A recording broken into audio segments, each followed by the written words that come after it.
Good day, everyone. So our lesson would be about work, power, and energy, wherein we are going to define what is work, power, and energy, and we will also enumerate and discuss different types of mechanical energy. And we will also solve problems involving work, power, and energy. So let's start. Okay, Isaac Newton almost single-handedly invented the science of mechanics, but there is one concept he missed, and that concept, which was missed by Isaac Newton, is the concept about energy. Okay, so now, who discovered energy? Okay, it was Joule who actually discovered the concept of energy. Now, let's discuss about work. When is work done in these situations? When we have A, let's say a bear is pushing the wall, but the wall is not moving. And then B, a man is pushing a wagon, and then it moves. And then C, a man is raising a glass, and it moves. So when is work done? Is there work done on A? Why? Is there work done on B? How about C?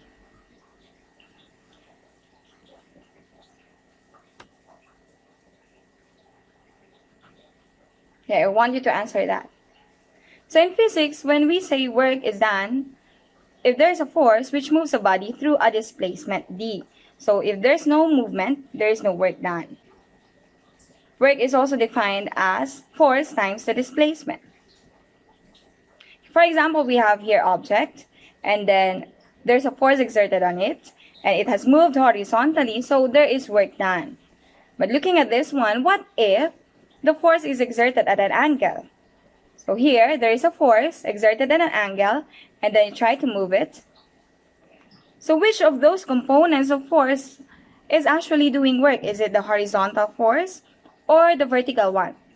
As you can see in the illustration or in the animation, there's only horizontal movement, and then there was no vertical movement. So the only force responsible is the horizontal force. So in solving for work done, we have to get the component responsible for that displacement. And that component is the horizontal component. And then let us recall that in your in mechanics that we have discussed, in getting the components, we can use the trigonometric functions. So only the force which makes the object move at a particular displacement counts. So how about in these illustrations we have here? Is work done by the Earth on the moon? Okay, what do you think? If we are going to analyze it, we know that the moon revolves around the Earth. So there is a force exerted on the moon, and that is the gravitational force. However, if we are going to look at the displacement, let's take a look at the direction. We have the force towards the center or towards the Earth, but the displacement, which is in red, is actually perpendicular to that force. So if we are going to analyze it, there's no movement towards or parallel to the direction of the force, but the movement is perpendicular. So in this case, there is no work done by the Earth on the moon. Okay, work is also defined as a scalar product of force and displacement. So F dot D. Wherein here, in our equation, we have F, force exerted in the direction of the motion. We are going to use the scalar product so that we can get the component of force, which is parallel to the direction of motion. And then we have here the displacement, the shortest distance from the initial position to the final position. Recall that the unit for force is Newton, and then the unit for displacement is meter. If we are going to multiply them, we have Newton meter, or that is also expressed as 1 joule. So take note again, 1 Newton meter is equivalent to 1 joule. Okay, again, work is a scalar product of F, or the force, and the displacement, and that scalar product F dot D is equivalent to FD cosine theta, as long as the angle is the angle between the force exerted and the displacement. So we have here. Let's analyze these illustrations. An object do no work if it has no displacement, even if there's a force applied to it. Below is the illustration on positive, zero, and negative work. So let's analyze it. If you're going to look at illustration A, so there is a force exerted upward, and then the displacement S is also upward. So there is a positive work done by the force exerted, since they are in the same direction. If they are in the same direction, the angle there is 0. If we are going to compute cosine 0, try it in your calculator. Cosine 0 is positive 1. The next illustration we have here, the force is exerted. However, there's no displacement. So, there's no work done. And then the next one, the man is trying to pull it. So, he's exerting a force upward. However, it is moving downward. So, you can see here that the angle is 180 degrees because they are anti-parallel. If you are going to look again, cosine 180 degrees will be equivalent to negative 1. So, this is negative work done. So, now let's talk about power. What is power? Okay, so now let's talk about power. Same work is done whether you walk or run. So I'll just walk. Okay. So there will be same work done. However, power will be different. So let's take a look at power. Power this time is a measure of how fast work is done. So it is equal to the amount of work done per time it takes to do it. So it's the rate of doing work. So here, power is equivalent to work divided by the time interval for you to do that work. Power equals work over time. And then for the unit, we have the unit for work done is Newton meter or joule. Then the unit for time is seconds. So power will be joule per second. And take note also that 1 joule per second is equivalent to watt. So energy is defined as the capacity to do work. Doing work on something adds energy to it. For example, here, so I have here the phone, and then I try to lift it. So I am doing work on this one because it's moving. So there was a displacement. There's a force exerted upward, and there was a displacement. I added energy to this one. So doing work on something adds energy to it. When you try to push an object, you are also adding energy on that object. So you are transferring your energy to that particular object. And that energy again is also measured in joules. Now there are different forms of energy. We have thermal energy, sound energy, light energy, nuclear energy, electrical energy, and mechanical energy. But in mechanics, of course, we are going to concentrate on mechanical energy. So let's discuss. Mechanical energy is divided into two types. We have potential energy and kinetic energy, wherein potential energy is the energy due to a relative position of interacting bodies, and kinetic energy is the energy due to the motion of the object. Now, let's discover what are the different factors affecting gravitational potential energy by looking at an animation. Okay, so let's take a look at this. I want you to look at this animation. So you have here skater, and then let's take a look at the graph. Okay, so you have here the energy versus position graph. So let's remove the thermal energy and then total. So I want you to compare the potential energy. Okay, let's take a look at the potential energy or the gravitational potential energy first. So what is the factor affecting the gravitational potential energy in this animation? Okay, so you can see here, the factor affecting it would be the position or the height. Okay, when do you have the highest gravitational potential energy? So at this point, okay, for 1,000 joules, it is at this position. So the higher the height, you can see here, the higher is the gravitational potential energy of the skater. So one factor affecting gravitational potential energy is the height. Now, this position is not referring to the height, but it's referring to the horizontal position. But as you can see in the animation here, look at the height here. So you have here the gravitational potential energy. Now, let's compare the gravitational potential energy. Let's say this skater is on Jupiter. Okay, there. And then let's try to place this one on the moon. Or let's go back to the Earth. I want you to compare their gravitational potential energy. So, let's return the skater. Lumipad na siya.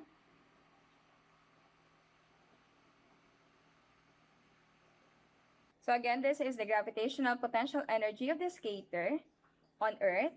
But if we are going to place the skater on Jupiter, So that will be the gravitational potential energy. As you can see, it's higher. Okay, again, looking at the gravitational potential energy of the skater would be this much if he is on Earth. But if we are going to place it on the moon or on the Jupiter, so it will be having a higher gravitational potential energy. But if we are going to place it on the moon, so it has lower gravitational potential energy. So what is again another factor affecting it? So another factor affecting the gravitational potential energy would be the gravitational acceleration, or G.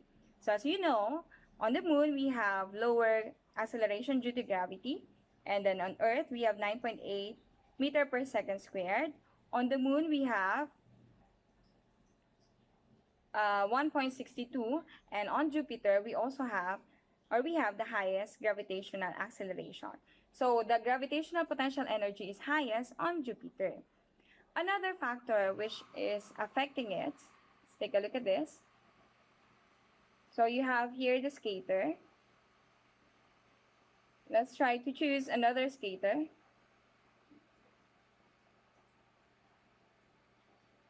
Okay, let's take a look at the potential energy of a bulldog. And then a skater having 60 kilogram mass. And then another skater having 75 kilogram mass. So let's compare it. Okay. So what is one factor affecting it? As you can see in the animation, another factor which affects gravitational potential energy would be the mass of the object. Okay.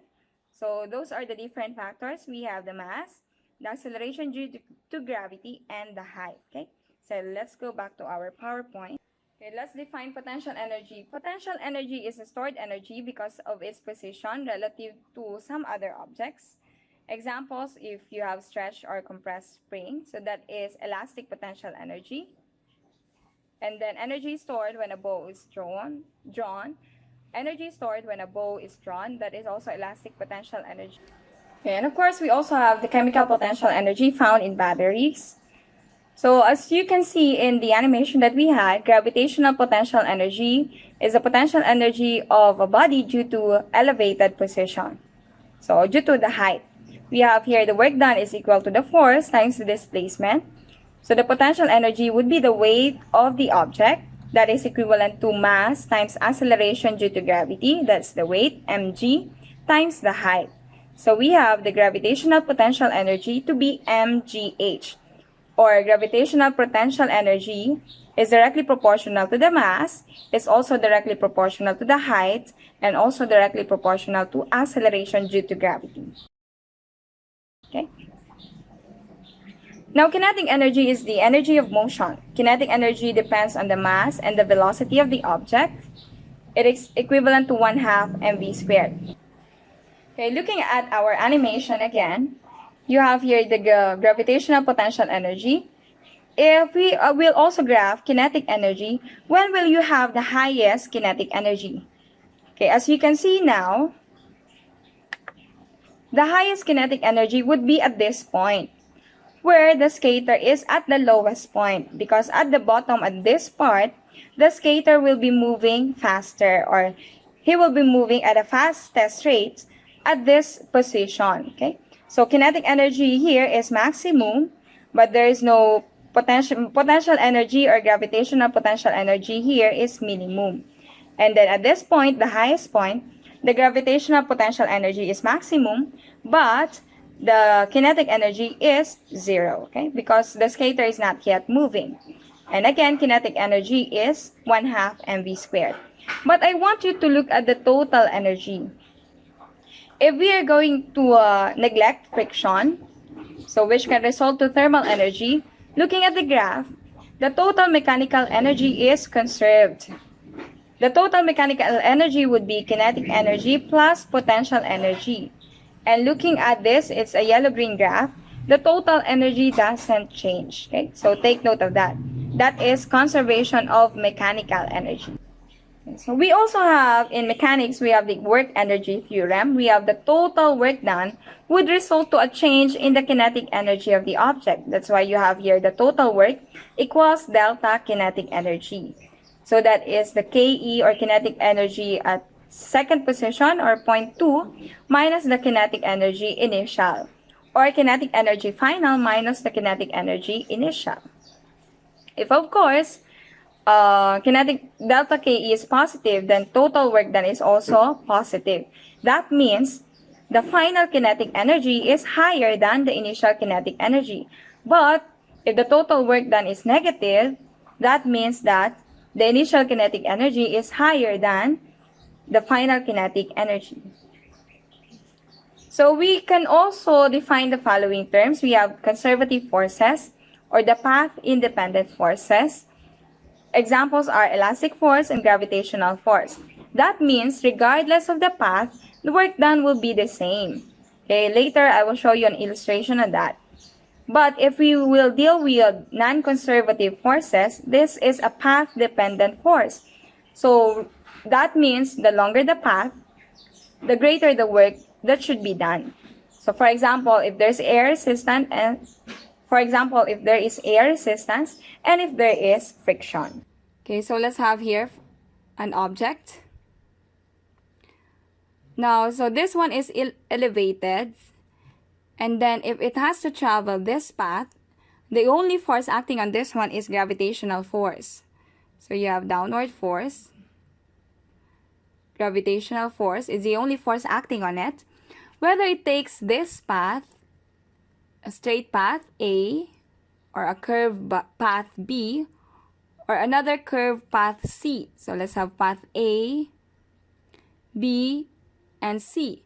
If there is no air resistance, the work done will still be the same, because we have here work is equal to the force times the displacement. So the force here is the mg, and then the displacement along that force is the height. So take note that the force here should be parallel to the displacement that we have to consider. So whether it takes A, B, and C, the displacement that we are going to consider will be the height. So this one is a path-independent force, the gravitational force. But if there is now air resistance, that's already a non-conservative force, or a path-dependent force. So let's take a look at another example.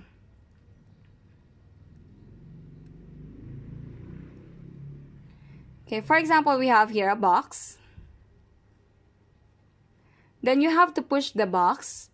This is initial position A, and then you have final position B. So let's say this is the path A, or path 1. And then you have path 2.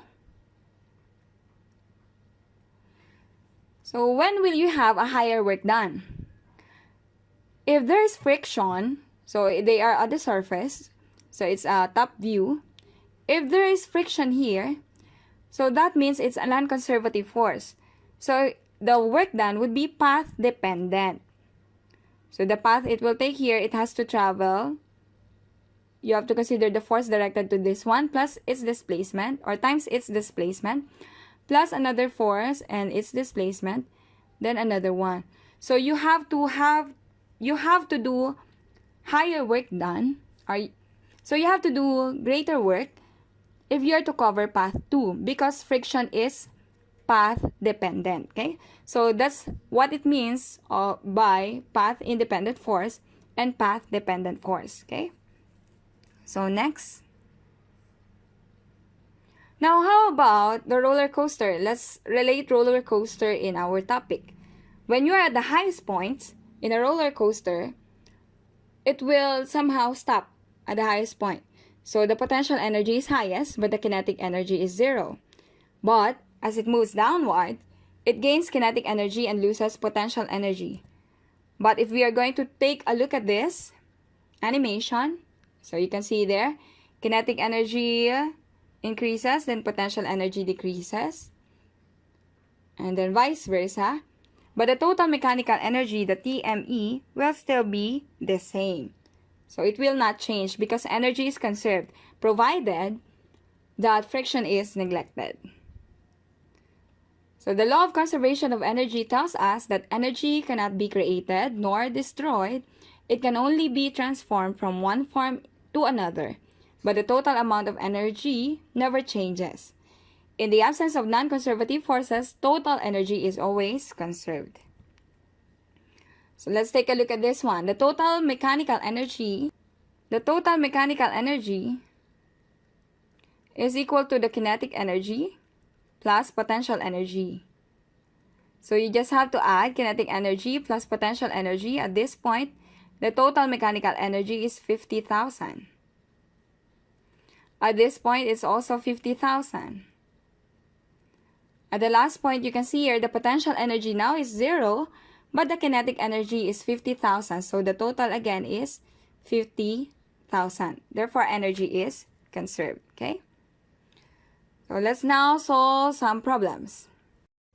Okay, so now let's solve some sample problems. Number 1.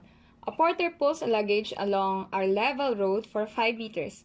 He exerted 30 Newton horizontal force. What is the amount of work done by the porter? So this is a very easy problem. So you have here work done. Okay, so you have here work done is equal to FD. You can see here that the force is horizontal and also the distance is horizontal. So it's just F times D. So that's the force 30 newtons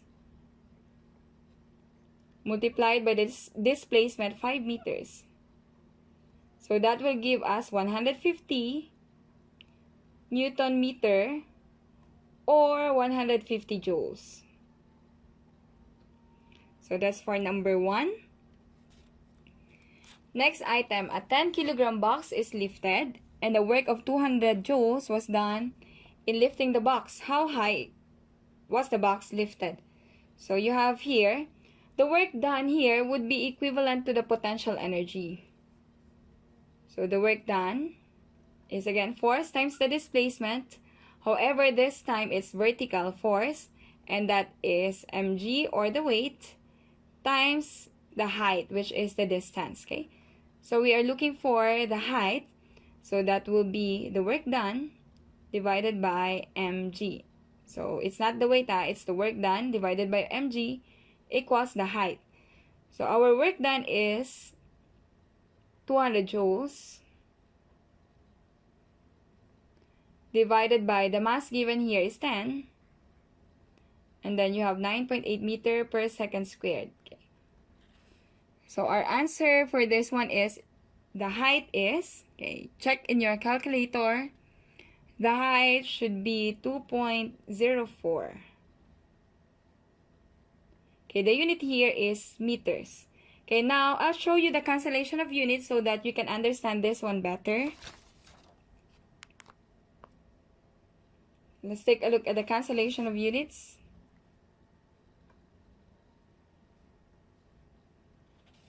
So the unit here, joule, is equivalent to Newton meter.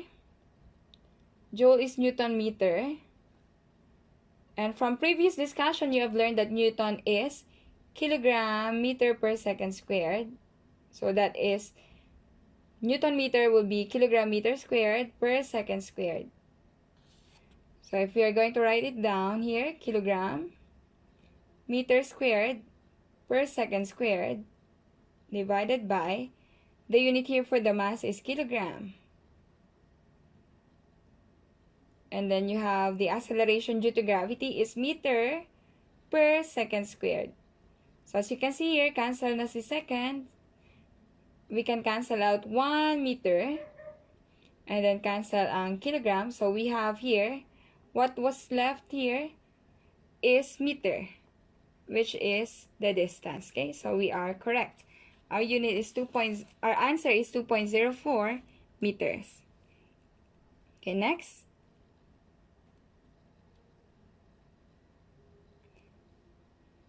Okay, for this item, if the proud father exerts a force of 10 newtons at an angle of 30 degrees below the horizontal, how much work does he do in pushing a baby carriage a distance of 5 meters? So this time it has an angle. So the force here is exerted at 30 meters. So we have here the force. And then the displacement is horizontal, which is 5.0 meter. Therefore, we only have to consider the horizontal force. And we will use FD cosine theta. So the force given is 10. The displacement here is 5. Then you have cosine 30 degrees.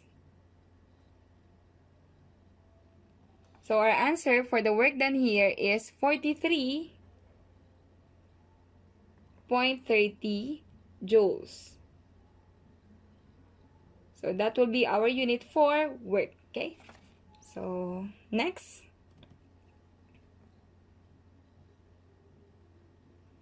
A crane lifts a load weighing 3,000 newtons through a height of 5 meters in 10 seconds.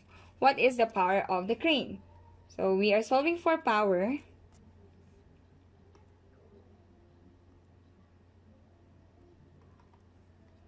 Power is, again, the rate of doing work. So the work done here is 3,000 newtons times 5 meters because work is FD. So we have 3,000 newtons times the displacement, which is 5 meters, divided by the time given here is 10 seconds. So our answer would be 1,500.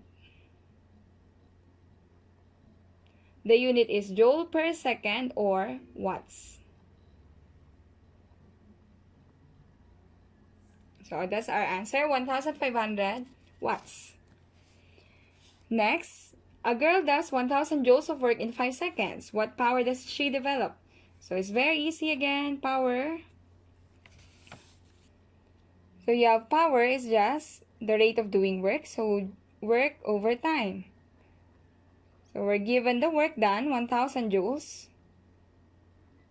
divided by the time is in 5 seconds. So our answer there will be 200 watts. That's the power.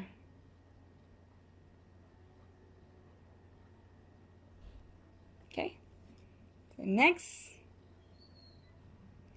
Okay, next item we have an object has a mass of 5 kilograms. Calculate its potential energy 3 meters above the ground. So recall, potential energy is just equal to mgh. So the mass is 5 kilograms. G is 9.8 meters per second squared. And then the height given here is 3 meters. So that's it. The gravitational potential energy is equivalent to 147 joules.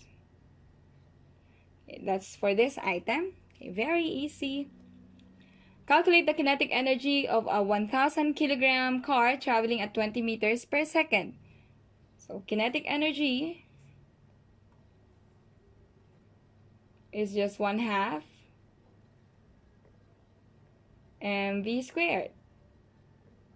So let's just substitute 1/2 times the mass is 1,000, then 20 squared. Our answer would be 200,000. Okay, we have 200,000 joules for our kinetic energy.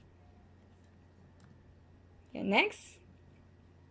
An elephant of mass 2,000 kg has a kinetic energy of 25,000 joules. How fast does the elephant move? So let's have kinetic energy equals 1/2 mv squared. So we are looking for velocity. Let's derive an equation. We have to multiply everything by 2 and divide everything by m. So we will get 2ke over m. equals v squared. But we wanted to get the square root, so let's have the square root of that. Okay, that's our equation. Velocity is twice the kinetic energy divided by mass. So let's just substitute 2 times the kinetic energy is 25,000 divided by the mass given here is 2,000. So the answer would be, try it in your calculator to check. The answer should be 5 meters per second. Okay, so that is the velocity of the elephant. Next. Okay, now this time. Okay, next. This time we have to use the work energy theorem. A pitcher throwing a fastball steps forward. He is thus able to exert a force on the baseball over a large distance, giving it the greatest possible speed. Calculate the speed of the baseball when it leaves his hand if the pitcher exerts an average force of 200 newtons for a distance of 2.5 meters on a 0.5 kilogram ball. So we have to look for the speed. The work energy theorem. Okay, the work energy theorem tells us that the work is equal to change in kinetic energy. So we have here FD, since the only force acting would be the force of the pitcher, and then kinetic energy final minus kinetic energy initial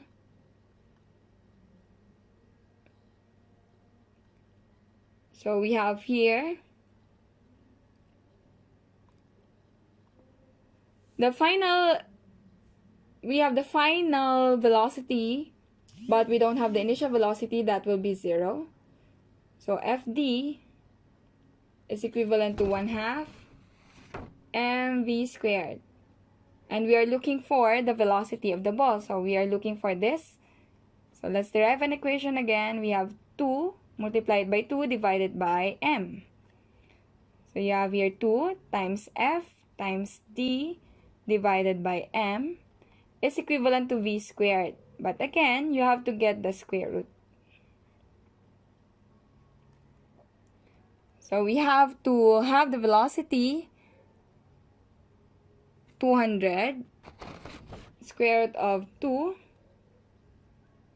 times 200 times the displacement is 2.5 divided by the mass here is 0.5.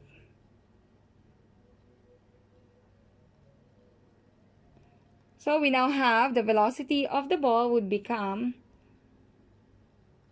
44.72 meters per second.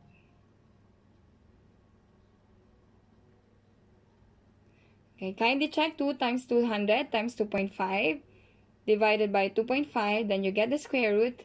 We are expecting to have an answer of 44.72 meters per second. Okay, next. What is the potential energy of a pebble at a height of 3 meters and a mass of 0.01 kilogram? What is its kinetic energy upon reaching the ground?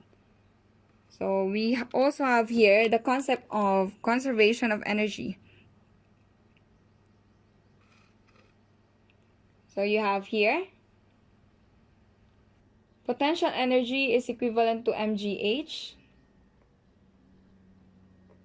So our mass is 0.01. G is 9.8 meters per second squared. And then the height here is 3 meters. So your answer for this is 0.294 joules. But what is its kinetic energy upon reaching the ground? So because of the conservation of energy, the total potential energy will all be converted to kinetic energy. Therefore, the final kinetic energy is 0.294 joules. Okay. Next. An ambulance pushes horizontally on a gurney with a force of 100 newtons. He starts from rest and pushes for a distance of 5 meters. There is a significant amount of friction in the wheels. The final speed is 1 meter per second, and the mass of the gurney and the patient is 80 kilograms. What is the amount of work done against friction? And calculate the force of friction. So in this item, we are looking for the work done by friction. So we have to use the work energy theorem. The work energy theorem tells us that the total work done, that's the total, equals the change in kinetic energy. So in this item, there are two forces. The force that the attendant exerts and also the force of friction. So you have work. This is the force of the attendant minus the work done by friction. I will be using small f equals final kinetic energy minus the initial kinetic energy. So here, it started from rest, therefore kinetic energy initial is 0. Then we are looking for here the final or the work done by friction. So work done by the force minus work done by friction equals 1/2 mv squared. We have to derive an equation for work done by friction. So let's solve.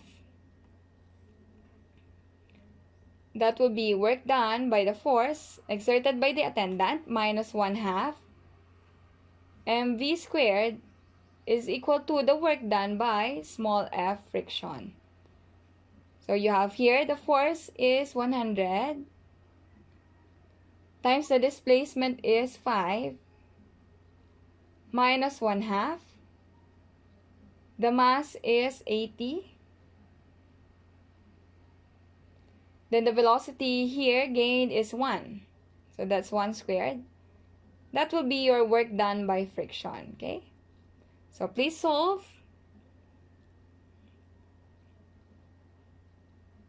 So our work done by friction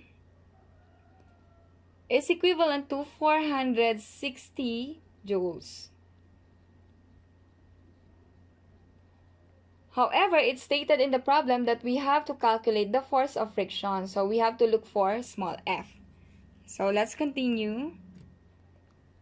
In calculating for the small f, since we have the work done by friction, that is just friction times the displacement.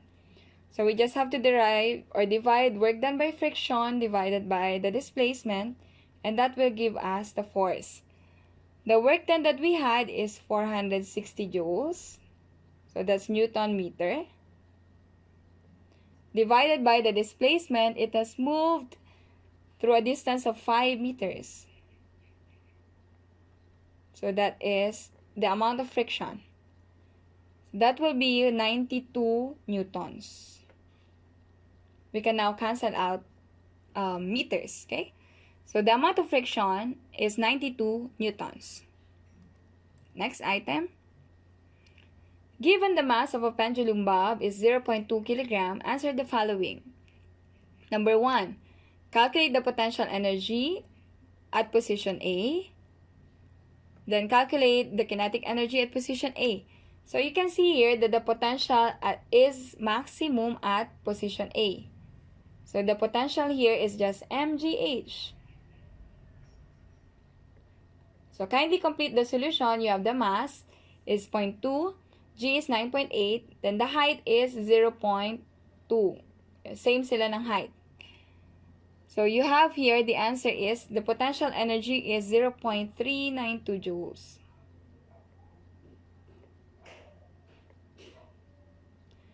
Okay, next, what is the kinetic energy at position A? So this is the initial position. It has started from rest. Therefore, the kinetic energy at this position is still 0. Okay, next, what is the potential energy at position C? At position C, let's take a look at position C. It's at the lowest point.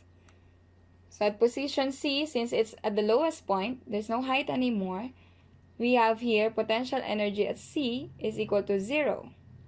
But the kinetic energy at C is at the maximum, which is equal to 0.392. So that means all potential energy was converted to kinetic energy.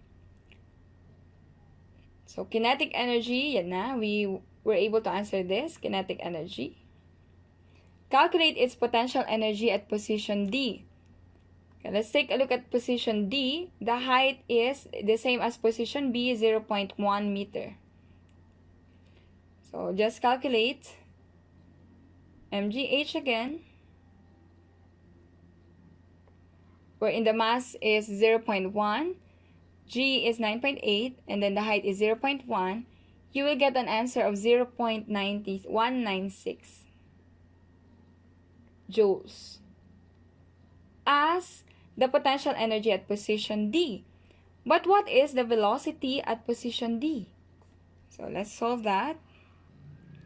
Again, in total mechanical energy conservation, TME is equivalent to the sum of kinetic energy plus potential energy.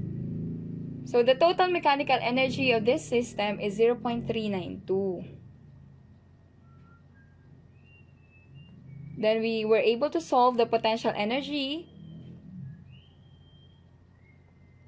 is equivalent to 0.196 at position D. So for us to be able to get kinetic energy, we are looking for this one. What we have to do now is 0.392 minus 0.196. That will give us kinetic energy. And that kinetic energy is equivalent to 0.196. But the question being asked is the velocity. So take note again, KE equals 1/2 mv squared. Therefore, solving for the velocity, that will give us 2 KE over m v squared, so you have to get the square root, okay? Now, please complete the solution. The velocity 2 times the kinetic energy 0.196 divided by the given mass is, what's the given mass? 0.2 kilogram. Yan. Then get the square root and you're supposed to have 1.4 meters per second. Okay? If you have questions, write your questions in the comments or just send me a message. Again, an object of mass 1 kilogram traveling at 5 meters per second enters a region of ice where the coefficient of kinetic friction is 0.1. Use the work energy theorem to determine the distance the object travels before coming to a halt. So let's use the work energy theorem here. Total work done is equal to the change in kinetic energy. In this situation, the force acting on the object would be friction. Okay, take note that friction here is equal to mu times the normal force N. And since we are not dealing with inclined plane or no other force is acting on the object, we can now have the normal force as mg. So you have mu mg as friction. So let's complete this. We now have mu mg as the force times the distance is equivalent to kinetic energy final minus kinetic energy initial. But take note that it will come to a halt, so the kinetic energy final is equivalent to 0. The question here would be the distance that it has to travel. So let's look for D. So let's divide everything by mu mg. Therefore, our equation now we now have distance is equal to kinetic energy, or the negative kinetic energy, 1/2 mv squared, okay, divided by mu mg.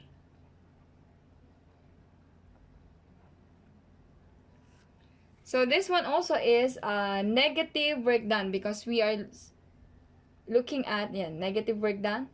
We are looking at the work done by friction. Okay, so that will be negative, so it will become positive. Let's substitute the given. We have 1/2. The mass is 1 kilogram. The mass is 1. The velocity here is 5 meters per second. 5 meters per second, then you have to square it. Divided by mu is 0.1. 0.1. Mass is 1. And then G is 9.8. Okay, please solve.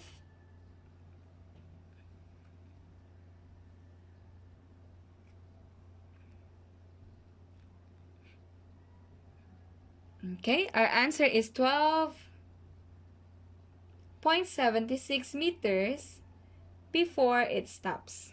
Okay, so there. Last problem before your seat work. A roller coaster started from rest at the top of a hill 40 meters above the ground.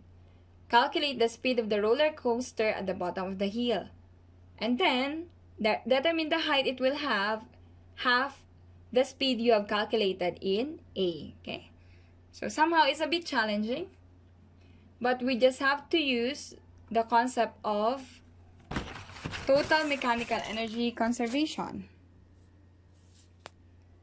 So let's continue. We have the total mechanical energy at the initial position should be the same as the total mechanical energy at the final position. So the initial position is 40 meters. The final position is 0 meter. So you have PE plus KE at the initial equals PE final plus KE final. However, looking at this, the kinetic energy at the initial position is, of course, equivalent to what? It's equivalent to 0. And then here, the potential energy at the final position is equivalent to 0. So you just have here the potential energy at 40 meters will be the same as the kinetic energy at 0 meter. So we have mgh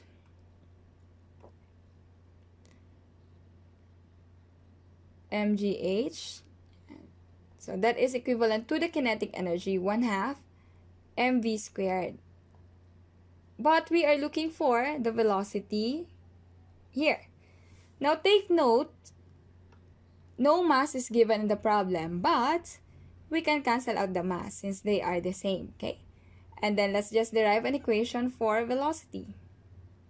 Okay, we are after the velocity, so you just have to multiply everything by 2, and then you get the square root. So let's continue. We have our 2gh. Then you have to get is equals v squared, then you have to get the square root. So the velocity now is just equivalent to square root of 2gh. So you have 2 times 9.8 times the height given here is, the height is 40 meters. Okay, times the height, which is 40.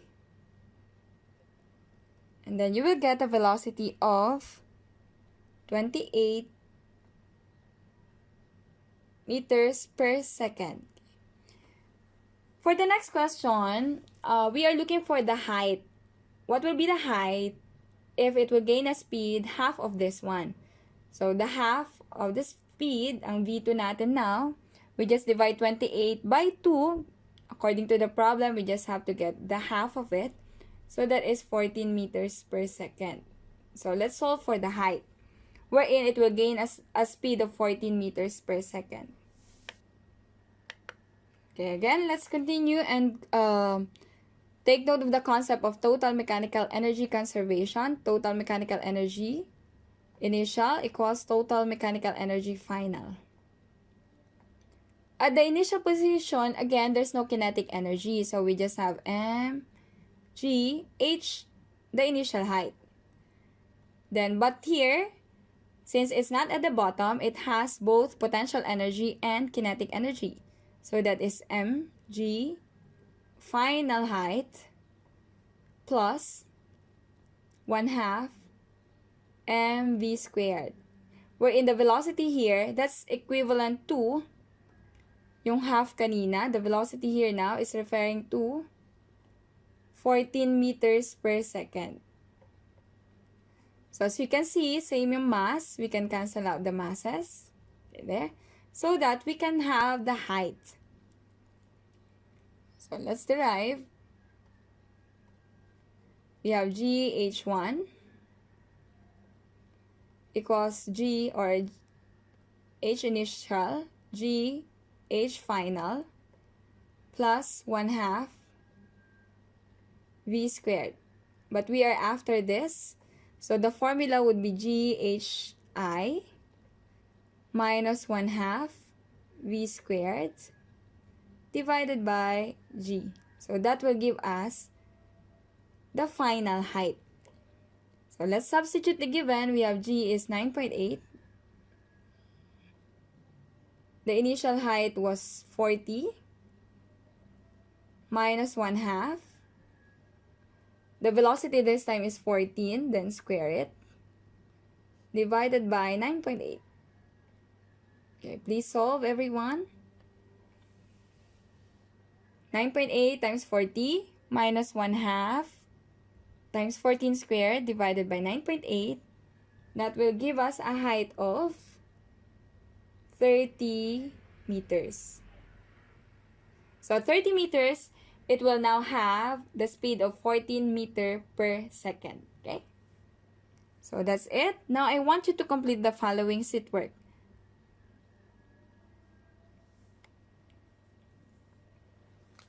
As I have mentioned, I will embed some of our seat works in the videos. Okay, so these are the problems. You have to answer this and submit it to me.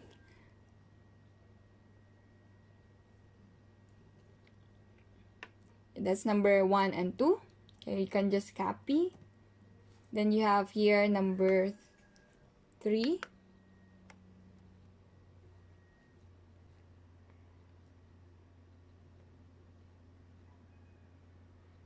So you can see here in number 3, you have to use the work energy theorem. And then next,